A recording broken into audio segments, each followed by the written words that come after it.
As Jesus was walking along, he saw a man who had been born blind.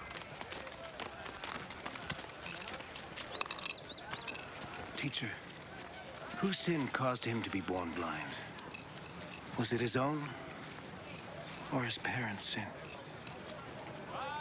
His blindness has nothing to do with his sins or his parents' sins. He is blind so that God's power might be seen at work in him. As long as it is day, we must keep on doing the work of him who sent me. Night is coming, when no one can work. While I am in the world,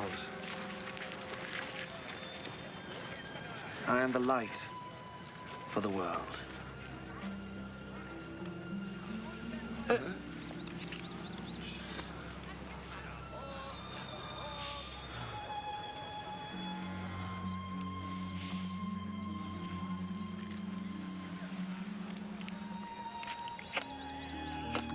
After he said this, Jesus spat on the ground and made some mud with the spittle.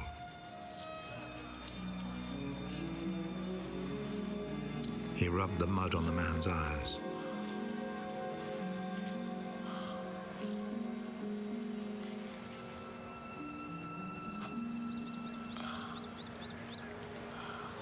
Go and wash your face in the pool of Siloam. This name means sent.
So the man went, washed his face, and came back, seeing.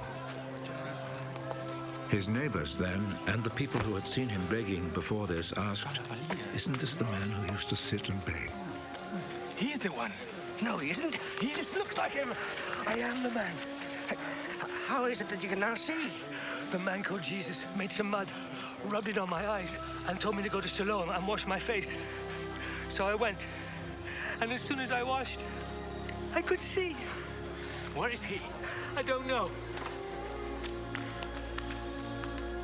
Then they took to the Pharisees the man who had been blind. The day that Jesus made the mud and cured him of his blindness was a Sabbath.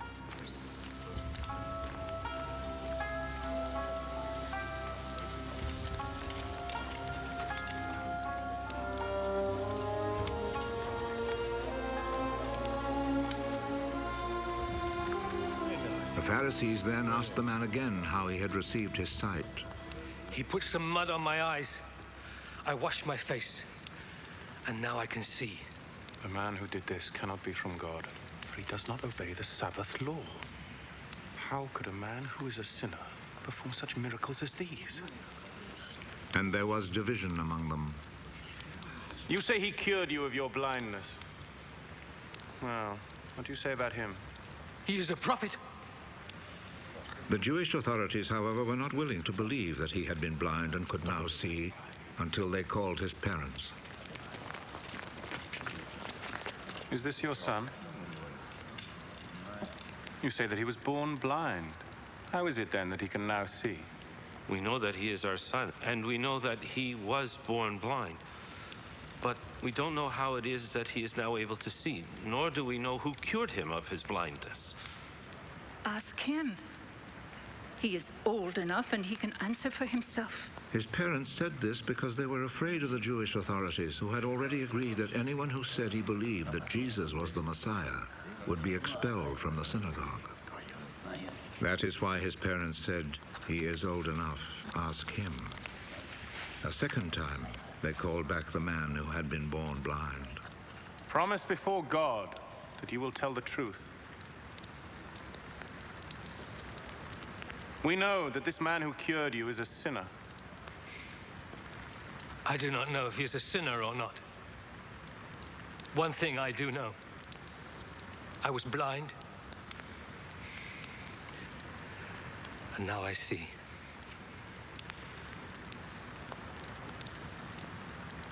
What did he do to you? How did he cure you of your blindness? I have already told you and you would not listen. Why do you want to hear it again?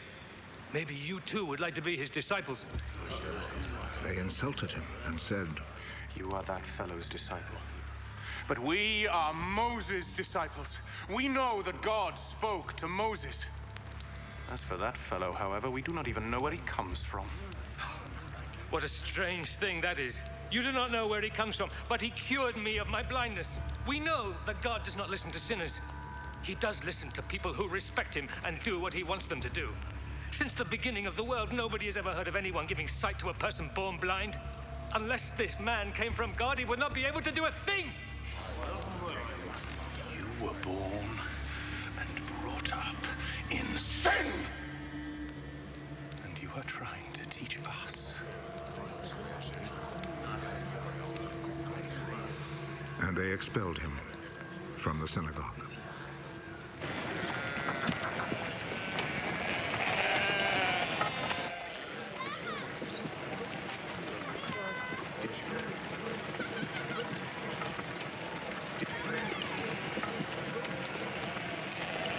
When Jesus heard what had happened, he found the man. Do you believe in the Son of Man? Tell me who he is, sir, so that I can believe in him. You have already seen him. And he is the one who is talking with you now.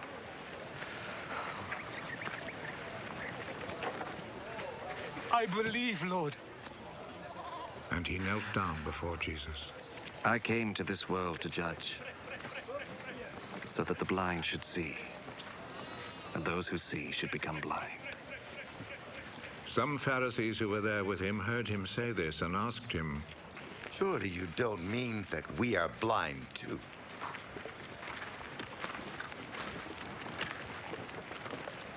If you were blind, then you would not be guilty. But since you claim that you can see, this means that you are still guilty.